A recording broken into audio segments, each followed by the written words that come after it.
And we're recording. Hello, everybody. My name is Tyler, and welcome to the podcast. Hope you're enjoying the show. I'm opening chat as we do things. Chat's available. Cool. Cover myself so I don't see what's going on. Welcome to the live recording.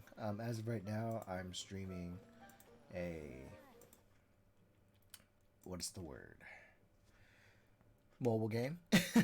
And I know I told myself that I wouldn't actually continue mobile games now. I thought I retired, but it turns out that I might actually need it for like it's like a micro de-stressor when it comes to work. I feel so. As soon as I get a device that can play video games at work, that'll be fine. Or if I just get a Switch, I feel like that would help me out actually, just because. First of all, welcome to the new year. And I feel like what would help with my stress at work, on top of everything else, is the ability to just like take a minute out of my day to just go and do things. And so I feel like that might be a good alternative for me. Or I just get a Switch. My brother just got me the new Pokemon Scarlet for Christmas. Thank you so much, Tristan, for getting me the game. And I'm really excited to possibly see what I can do with that. So I need to take the time to go get a Switch. Now that I think about it, I feel like I either should invest in a Switch or continue phone gaming. But the Switch is like gaming on the go, but I don't have a real space yet on everything to just really put it there. So yeah, now that I think about it, I should really just accept and do one or the other. Either be on my phone or be on a Switch console. And sure, I may or may not be like distracted in person, but who knows? I haven't really had a chance to test it out yet, but I do want to see if I can't just examine Higley. Okay, sure. So, but hey, we're entering the podcast now, the recording now, and we're gonna go ahead and answer 3 appropriately thought questions, and just kind of go from there. The first question of the day. So how we do things is that every episode that I'm recording, I answer 3 questions, and as soon as I figure out a schedule for other people to talk on the podcast along with me, the better it can go. So I think the first question would just have to be like, how have I grown? Okay, so let's see. Not even joking. The first thing I do, if I can focus, is like, so the idea is like to imagine the subject matter of the day and like just really just like sit down with your feelings and pull these cards out.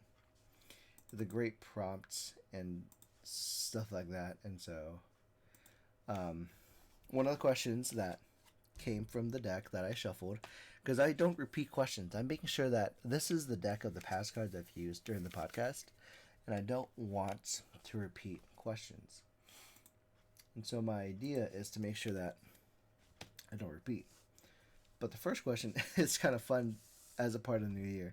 How have I grown most in the last year? And it's really just hard to say. I feel like in terms of work relations, I feel like I've gotten better. I feel like I've taken more attention to my coworkers. I've taken more attention to myself and my household. Like, just at work recently, a coworker was under stress and was dealing with things related to work. So I feel like I had the obligation to just like really bring it up again to management, because it was a situation where it was just getting out of hand.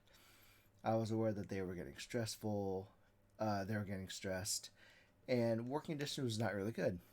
So I tried to talk to the supervisor, and in the process, they come to me and mention that, oh no, like, I am upset about this thing, and so and then seeing them come to the both of us crying, I felt obligated to just like come to action because they didn't deserve it. So we just decided to do a 15-minute walk and Sure, it was unfortunate that they were the subject of stress. They were the subject of immense stress.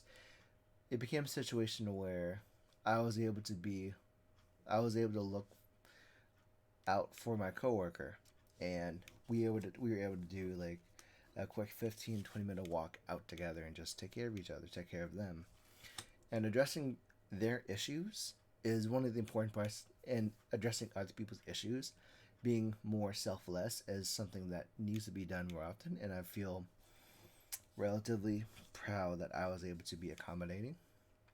I'm happy for that. So I'm happy that I was able to grow uh, that recently. And when it comes to paying attention, I feel like I have been getting better with my household. Where sure, it's the it's small things. Like it's small to just like go and do things for your roommates, like the laundry or like the trash or laundry for Joanna. Or when you see a hamper that's broken and you're kind of tired of getting Daiso hampers, you go get the $10 hamper to just deal with the problem, and it solves all the problems right then and there. Not immediately, but it solves the immediate as it is. And so I'm just really happy that I had the chance to just do that. And um, what's going on with this? Hold on, this window capture is very weird. But yeah, I feel like I've been fortunate to take care of people, be paid more attention to other people, which is like it's the bare minimum to do, like just take care of them. But oftentimes work doesn't compensate well. So what can you do? You know. Sorry, adjusting. This is not a gaming episode. It's more like this is something to like look at while I'm streaming and playing, while I'm podcasting. So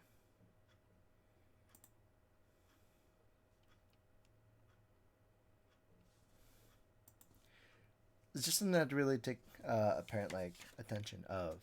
So yeah, I feel I'm hoping that I get to pay more attention to my family as things go on, and with the current climate of things, I'm able to see family later this month for Lunar New Year. Um, and I do feel bad to some extent of not being more connected. It's nothing that I could have done, but it's the least I can do. You know, I'm gonna definitely do and try my best, and just kind of kindly go from there. So that's what I want to try and do. But I do hope in the next year I eat more whole foods. That means taking the time where if I make food on Wednesday, on Joanna's introvert day, we can just while she's doing laundry, we can just go and do make meatballs together. It's very simple to do. We grab the meat, we grip it and mix all the ingredients, and then make balls of meat. And that's something that we can do together to build time together, to spend time, and we get food out of it. So that's that's kind of funny. Where in some cases, that kind of thinking is what's considered play for children. If you are raising children, that's considered play because all they want to do, it doesn't matter if it's a toy, they want to spend time with whoever they're with because that's how they learn social cues and whatnot. So making a space for them to really enjoy themselves and just have like connection is something that both parents and adults want to do. So what more could you really ask for? So that's my that's been my thought process about it. So that's been really good. I'm just really happy that the next year I'm hope in the next month, and we're gonna start 1 month at a time, to just have more whole foods as we enter into the new year, and more exercise, which is a thing that not a lot of people get the chance to do, and I'm hoping to change that for my household, if anything, right? The next question is, what three experiences from the past shaped my current perception? That's kind of a fun idea. So, like, the way I'm interpreting this question is like, have a discussion or a topic or a conversation about three experiences that changes how you are right now. Um, I probably say one of the first things that comes to mind is just um, that is a tough question because my current perception of things maybe I would definitely say one of my first memories was one of my first experiences just like seeing my parents just being very dutiful. Like I've experienced the effects of their dedication to work. Like as much as I love my dad for his example in like work ethic and family matter. Like I love my mom for her work ethic, and I love my dad for his attention on family. Like for as much as I didn't really see my mom much, I really enjoyed that I saw an example of what hard work looked like. Hard work looked like a situation where you build up years of repertoire and are just you're tired and are hangry and or you've had stuff going on at home, but you still have the ability to just go to work and give yourself to the job 100%. So that's really great.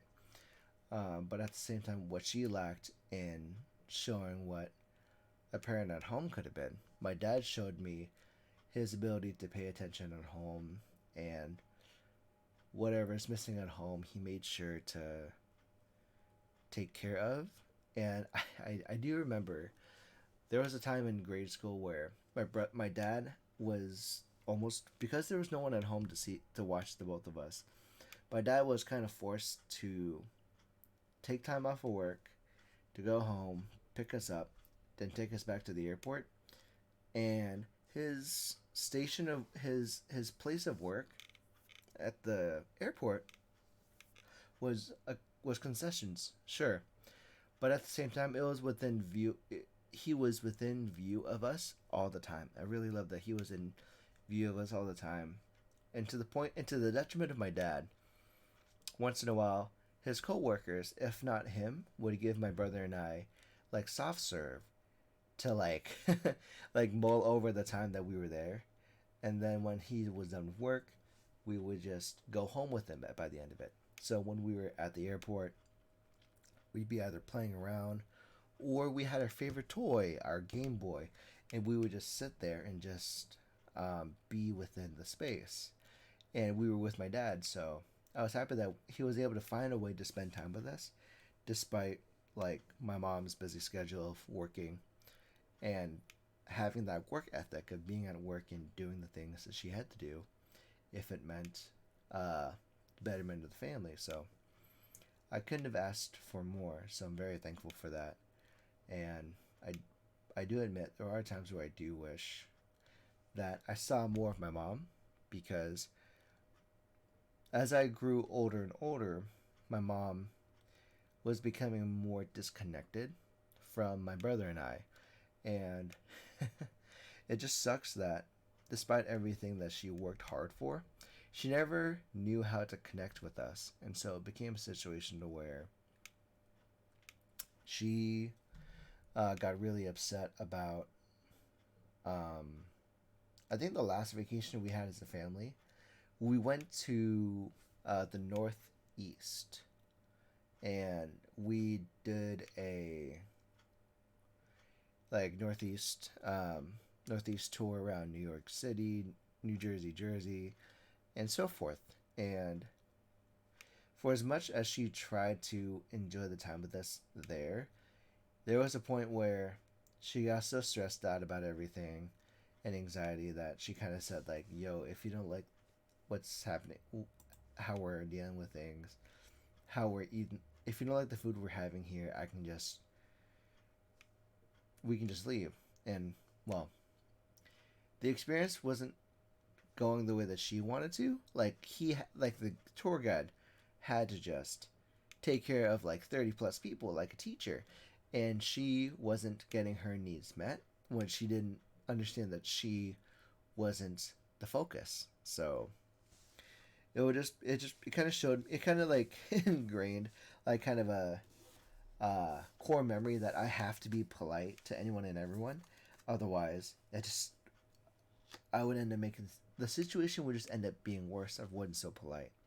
My family, my extended family, and my in-laws notice how polite I am, but that just comes from so much experience of watching my mom just like reek of chaos. Like she was reeking of everything and anyone that was just like if she was unhappy with something, and so I'd be very accommodative. Where I think I during Christmas I accidentally spilt wine, and continually the father-in-law would like say it's okay, it's a bad carbon anyways, and like tell me to not worry about it. And I would stress about it because shoot, I spilled red wine. I instantly went into like I have to clean this up right away before it stains or before I hear about it later. Like that was like a knee jerk reaction that I had to do. So um but yeah, I feel like I am more attentive to people because of my anxiety of what my mom put me through. So granted, wasn't the best circumstances, but I got to see a better version of who I am because I can at least say that I'm doing my best for others. So my time is forfeit to others because they've done anything and everything for me. So I'm really happy for that, and I can't thank them enough, if anything else, for what they've done. But I don't want to overstay my welcome, and I've been always having I've always had a fear of overstaying my welcome to my own detriment, to where I get hints of like we gotta go from people, and whenever I hear that we have to go or there's something we have to do, I have some assumption that it's their way of telling me please leave, and they may or may not actually mean that, but my head can't get around it, so I have to be very attentive and just I'm sorry, I'll get out of your way, and it's not their fault. It just happens to be me, like by accident. um, but I tend to, when I'm in public with people, I either keep to myself or do my best to not be a burden, and that's been a problem that I grew up with, and I'm working on it. So yeah, I don't know if those are the experiences that shaped my perception, um, but that is what I think of often, if not occasionally. Uh, but yeah. And the last question for this recording and episode, for this current episode that I'm recording, is oddly enough, what's really holding me back? And people pleasing, as I was talking about, has really held me back. A lot of the times when I'm taking care of Joanna, it is a pleasure to take care of my coworkers. It is a pleasure to take care of Joanna and my roommates in the house. It is a pleasure by all means. I'm being perfectly clear that it is my pleasure to take care of the house, if not others. But what's really holding me back from taking care of myself is the whole concept of it, because growing up, I had the whole situation with my mom, and oftentimes I would be left feeling like I didn't do enough. And I know I've done enough. Like Joanna constantly reminds me that thank you for making food for me. Thank you for um, making the meatballs as she was leaving. Thank you for doing the cleaning. Like this room is relatively clean. I have to pay my roommate later for the garment rack, but by getting the majority of our coats out of the closet, it's made so much room, so much space. I'm really happy for that, and I'm thankful for it. But also, it's also a detriment to myself because um, it's been a long time since I've last like streamed and recorded an episode of, or like streamed much in general. Like it's been a long time since I've done that, and I do dislike the idea that I haven't really put myself first for a long time. And this was all before like Joanna moved in. Like, sure, I did the occasional cleaning, I took care of my household, and then I'd be, as you were aware during COVID, I was stuck in my room almost all the time, just streaming, recording during the weekends. Like, but when I used to record with Shrunken, that's all I did. All I did would be just playing games and streaming. That's all I did. And come 2023, come 2022, I have to fix that. I can't really do that same thing anymore. Which is also kind of a sad fact because I don't hear of Shrunken anymore. Which is kind of funny because sorry, he said that, oh, it's easy to reach me through Discord. But it came to a point where he has two Discord accounts that I'm currently aware of. And it came to a point where I had both of his accounts in a group chat just to make sure he hears me. Nothing. And if I check Discord, as I have before, I haven't really heard from him, and it's too bad. He's only ever paid attention to me when I was on his Twitch, and I can't be on Twitch to watch him all the time because I have other things to do. And sure, I could just put him on the TV. Like, if I can probably cast Twitch, sure, and like catch up to him and be on the app to like message him, sure, but that can't.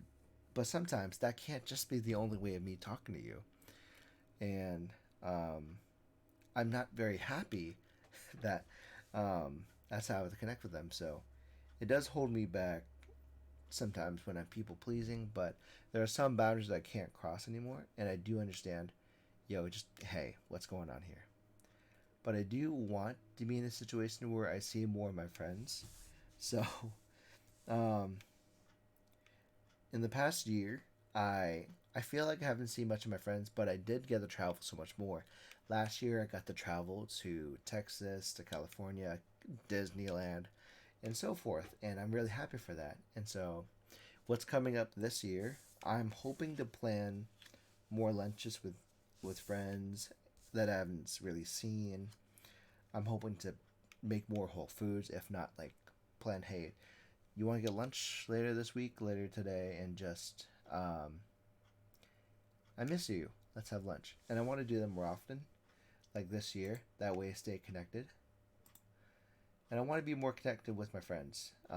If it takes food, I don't care if it takes the if it requires a amount of money just to do that. Then I'm very happy. Then I'm at least happy to just be with my friends. That's the important part. So that's one of my goals in 2022. So I think we are good with this recording. Thank you guys so much for listening to this episode. If you liked it, please make sure you subscribe on YouTube and Twitch. They're free. I post the podcasts every Friday, and I'm doing my best to be more attentive with the comments. I'm in the comments as often as I can, and I'm doing my best to be with you guys as long as I can. So until the concept of creation and like I've actually blown up a little bit. I've been getting more subscribers because of shorts. So thank you YouTube Shorts for bringing everybody's attention. But yeah, I will do my best to make weekly content, if not stream more regularly this year. I'm hoping to stream at least once a week, and then I'll build from there. It doesn't have to be like a full-on game, but I do plan to play Revelations, and I'm hoping this game just doesn't give me nausea. But enough about that. In the meantime, thank you guys so much for watching. Hope you enjoyed the show. And as always, my name's Tyler. I'm your friend, and I'll see you next time. Bye.